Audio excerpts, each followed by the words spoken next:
अस्सलाम वालेकुम, welcome to another day, welcome to another vlog and welcome to my channel Bebo life capture.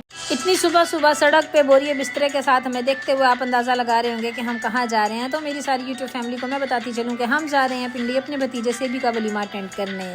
SEBI की शादी की तारीखें थी यही कुछ, और क्योंकि हमारी कुछ अपनी पर्सनल मजबूरी की वजह से हम लोग उसकी फुल शादी तो अटेंड नहीं कर सके, लेकिन उनको नाराज़ भी नहीं करना चाहते थे, इसलिए उनकी नाराज़गी को मद्देनज़र रखते हुए हमने ये प्लान किया कि हम एक दिन शादी में ज़रूर शरीक होंगे, जो कि वलीमे का दिन था। खैर सुबह सुबह अर्ली यहाँ से निकल के हम लोग पहुँचे कायनात अड्डे पर, और वहाँ पर जाके हम लोगों ने हाईएस्ट में बैठ के सीधा सीधा पिंडी की सीट करवा ली।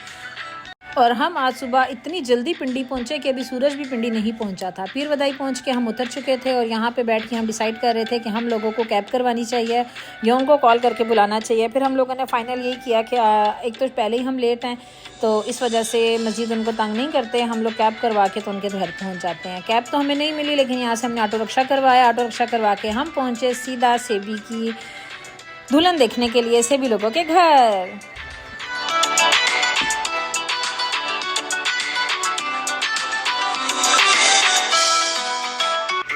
पिंडी पहुंचते ही मुझे याद आया कि मेरे पास तो एनवेलप ही नहीं है, और मैंने जल्दी जल्दी से अपने वन एंड ओनली को कहा कि मुझे यहाँ से एनवेलप परचेज़ कर दें, मैं वहाँ से लाना भूल गई हूँ।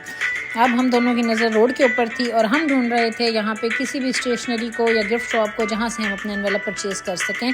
फाइनली हमें एक शॉप मिल गई, रिक्शे वाले भाई ने वहाँ पे ब्रेक लगाई और जाके हम एनवेलप ला दिया। फाइनली हम लोग घर पहुँच चुके थे, और हमारे साथ इतना ज़्यादा बोरिया बिस्तरा देख के सोच रहे होंगे कि हम लोग वन डे शादी अटेंड करेंगे और हमारे साथ इतना सब कुछ क्या है। तो ये सब कुछ था, कुछ सामान था फरवा का जो कि हमने उसके हैंड ओवर करना था, कुछ गिफ्ट्स थे जो कि हमने उन लोगों को देने थे, और बैग में हमारे वो कपड़े थे जो हम लोगों ने मार्की में पहन के जाने थे। यहाँ पे उतरने के बाद हम लोग इनके घर का रास्ता भूल चुके थे, जो कि हमें याद नहीं था। मेरे वन एंड ओनली यहाँ पे बहुत ज़्यादा आते हैं, उसके बावजूद इनको यहाँ का रास्ता याद नहीं रहा था, और मुझे हर दफ़ा देखने के बाद यही कह रहे थे बस थोड़ा आगे अगले मोड़ पे कहते हुए कम से कम 25 मिनट्स की मुझसे वॉक करवाई। घर पहुँचे, घर पहुँचते ही हमारा चाय के साथ गरम गरम वेलकम हुआ।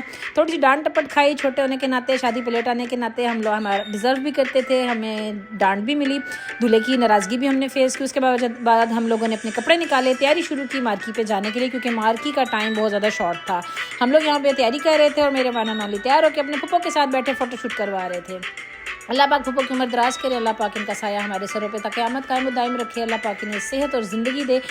यहाँ पे बड़े भाई की डेंटिंग पेंटिंग बाजी कर रही थी, इनको हाल के लिए तैयार कर रही थी, और उसके अलावा बाकी सब लोग भी अपनी अपनी तैयारी में भरपूर लगे हुए थे। तैयारी से फ्री होने के बाद हम लोगों ने ये सोचा कि मार्केट पे जाने के बाद हमें फ़ोटोशूट का टाइम नहीं मिलेगा, तो क्यों ना बाहर खड़े होकर जल्दी जल्दी से थोड़ी सी फ़ोटोशूट करवाई जाए। ये थे मेरे दोनों भाई जो कि मेरे हस्बैंड के साथ खड़े हुए थे। ये बड़े भाई का बेटा था जिसका नाम है जिली, साथ में वकास खड़ा हुआ था। इन सब की पिक्चर्स हम लोगों ने यादगारी के लिए बनाई, और यहाँ पर हम लोगों ने ऐड की क्योंकि कोई बंदा नाराज़ ना हो कि मेरी पिक्चर नहीं लगी। जिली का पार्लर चल रहा है पिंडी में, ये देख लें। जिली की तैयारी से आप लोगों को अंदाज़ा हो रहा होगा, जिली का अपना ब्यूटी पार्लर चल रहा है। और इसके बाद जिली ने हमारे लिए क्रीम कैप मंगवाई। क्रीम कैप से हम लोग सीधा बैठ के मार्की पे पहुंच चुके थे। मार्की पे इनके घर से मार्की का जो सफ़र था वो कम से कम 45 से 50 मिनट्स का था। मार्की में पहुंच के सबसे पहले हम लोग मार्की में इंटर हुए, और मैंने अपनी बाजी से ये बात कही कि हमें जल्दी पहुंचने का ये फ़ायदा होना चाहिए कि हम लोग सब के आने से पहले जल्दी से एक अपनी वीडियो भी बना लें और अपना फ़ोटोशूट भी कर लें, क्योंकि रश हो जाएगी और फिर हम रह जाएंगे वीडियो के लिए। बहुत प्यारी मार्केट थी, एंट्रेंस बहुत अच्छा था, इसका वेटिंग एरिया, इसका ब्राइडल रूम, इसका हॉल, बहुत सब कुछ इतना आउट क्लास था कि बंदा जितनी तारीफ़ें करे उतनी कम है। आफ्टर ऑल मेरे भतीजे की पसंद मायने तो करती है ना। सब ने कहा कि सेबी ने बहुत दूर हॉल सेलेक्ट किया, घर से इतना दूर, घर के करीब कोई हॉल नहीं था, लेकिन हॉल को देखते ही मुँह से निकला वाओ ज़बरदस्त। अगर दूर सेलेक्ट किया है तो वाकई ही कुछ देख के ही सिलेक्ट किया है। हॉल बहुत ही मज़े का था, आपको फुल हॉल का टूर भी करवाते हैं। मेरा कैमरा इस टाइम मेरे पास नहीं था, मुझे नहीं था पता कि कौन सा बंदा कहाँ पे कौन सी वीडियो बना रहा है। बहरहाल ये सारी मैंने व्लॉग में ऐड कर दी हैं। हॉल बहुत ही ज़बरदस्त था, आप लोग सारे पहले हॉल देखें।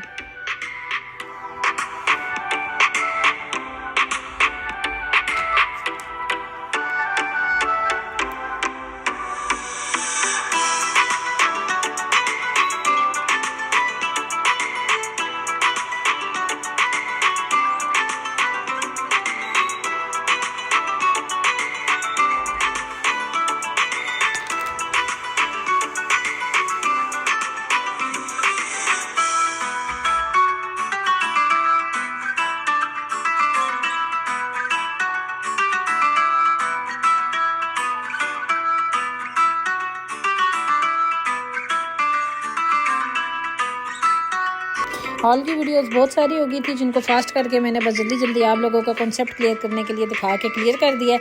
लेकिन यहाँ से रैम वॉक करते हुए मुझे ये पता चल गया था कि मेरा कैमरा इस टाइम कुरतुलैन के हाथ में है। हॉल बहुत ही ज़बरदस्त था, मार्की बहुत ही वीआईपी थी माशाल्लाह। यहाँ पे एंट्रेंस हो रही थी ब्राइडल और ग्रूम की और साथ इन्होंने अपना लंच खोल दिया था। बहुत ही ज़बरदस्त वीआईपी इनका मेन्यू था जो कि बहुत ही ज़्यादा टेस्टी था और हम लोगों ने बहुत ज़्यादा एंजॉय किया। अपनी अपनी प्लेट्स सब लोग यहाँ पे बना रहे थे और मैं और विदिशा भी पहुँच गए अपनी प्लेट बनाने के लिए। प्लेट बनाने के बाद हम लोग एक साइड पर बैठ कर आराम से अपना खाना एंजॉय करने लगे।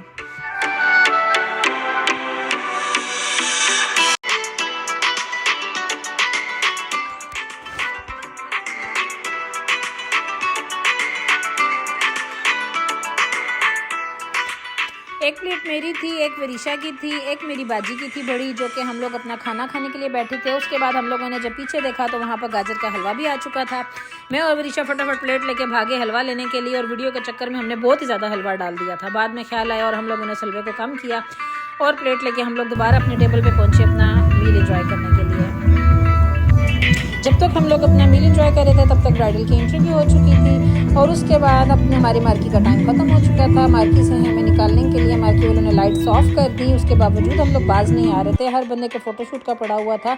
बस रह इतना गया था कि अब ये लोग पकड़ पकड़ के हमें धक्का देते, लेकिन क्योंकि हम लोग फ़ोटोशूट से बाज नहीं आ रहे थे उन्होंने सारी मार्की की लाइट्स क्लोज़ कर दी कि अल्लाह का वास्ता अब निकल जाओ अपनी दुल्हन और दूल्हे को लेकर। मार्की से निकलने के बाद हम लोग बाहर आए। बाहर का मंजर कुछ इस तरह का था। यहाँ पहुँचते हम लोग फिर भी अपनी आई से बाज नहीं आया। आखिर हम हैं तो पाकिस्तानी कौम, हम तो कहते हैं हमने जितने पैसे लगाए हैं वो सारे के सारे ही हम पूरे करें। यहाँ पे खड़े होकर मजीद हम लोगों ने फ़ोटोशूट स्टार्ट कर दी। ये हाईएस्ट आई थी जिसमें बैठ के हम लोगों ने वापस जाना था। सारी जो ग्रूम के घर वाले थे उन्होंने इसी में बैठ के जाना था। जल्दी जल्दी से हम इसमें बैठे और घर की तरफ पहुँचे। घर जाके अगेन हमारे साथ मोहम्मद वाला सीन हो गया। जब हम घर पहुँचे तो पता चला कि घर की चाबियाँ जिनके पास हैं वो अभी तक हॉल से निकले ही कोई नहीं है। यहाँ पहुँच के हम सारे वेट कर रहे थे। एक के बाद एक गाड़ी आके सब लोग उतरते ही जा रहे थे और पता चलता था जो आता था पता चलता था कि चाबी उनके पास नहीं है। कम से कम 15 मिनट्स इंतज़ार के बाद आखिर वो गाड़ी आ ही गई जिसमें घर की चाबियाँ मौजूद थीं।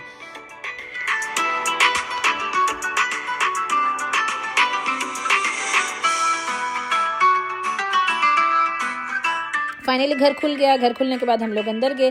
जिली साहब थकावट से बुरे हाल में ऐसे सोफे पे लेट गए थे। जैसे ही मैंने व्लॉग के लिए फ़ोन उठाया तो फटाफट सेट हो गए कि मैं वीडियो में आने लगा हूँ।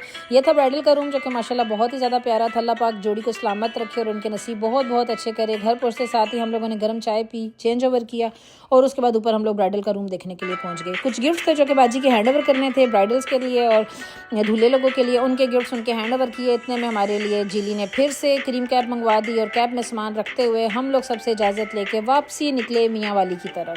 रास्ते में जैसे ही पहुँचे हम लोग तो मानी की कॉल आ गई कि मम्मा आते हुए बिरयानी लेते आइएगा। अब हम दोनों रोड पे दोबारा ढूंढ रहे थे क्योंकि बिरयानी वाला नज़र आया तो मानी के लिए हम लोग बिरयानी पैक करवा के घर लेके जाएं।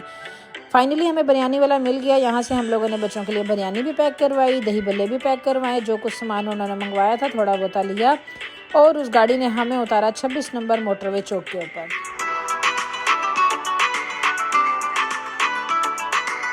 22 नंबर चौक में ट्रैफिक वालों ने तंग किया हुआ था तो उन्होंने गाड़ी को 2 मिनट के लिए पार करवा दिया। तो मैंने देखा 22 नंबर चौक पे बेकरी को भाग गई वहाँ से कुछ सामान लेने, क्योंकि 22 नंबर चौक से मुझे बेइंतहा मोहब्बत है। आप लोगों को पता है मेरा मैका भी पिंडी में है, इस वजह से यहाँ से कुछ सामान पैक करवाया और अगेन हम लोग अपने सफ़र की तरफ चले और इस गाड़ी ने हमें उतारा मोटरवे चौक पे। जैसे ही हम मोटरवे चौक पे पहुँचे तो अल्लाह का शुक्र है कि हमें फ़ौरन से गाड़ी मिल गई, ज़्यादा वेट हमें नहीं करना पड़ा। यहाँ से गाड़ी में बैठे और हम लोगों ने किया अपने मियाँ वाली के सफ़र का आगाज़। गाड़ी में बैठते ही मुझे भूख लग गई और मैंने अपने वन एंड ओनली को कहा कि जल्दी से मुझे मूंगफली ले दें। तो 15 मिनट मिलते तरले करने के बाद उन्होंने मुझे मूंगफली ला दी, ये कहते हुए कि मूंगफली खाने से बंदा मोटा हो जाता, मूंगफली नहीं खिलाऊंगा और कुछ खा लो। लेकिन मेरी विजिट थी, मुझे मूंगफली खानी थी। फाइनली उन्होंने मुझे मूंगफली ला दी जो कि मैंने बैठ के सफ़र में एंजॉय की। हम फाइनली मियाँ वाली पहुँच चुके थे। जहाज़ चौक पे आके हमने अपने रक्षा वाले को कॉल की और हम लोग घर में इंटर हो चुके थे। सारे दिन की ये थी स्टोरी। हमें देखने के लिए लाइक फॉलो सब्सक्राइब करना मत भूलिएगा। मज़े के व्लॉग्स देखने के लिए हमारे साथ टच रहिएगा। मिलते हैं नेक्स्ट व्लॉग में, तब तक रखिए अपना ख्याल, हमें दीजिए इजाज़त। अल्लाह हाफिज़।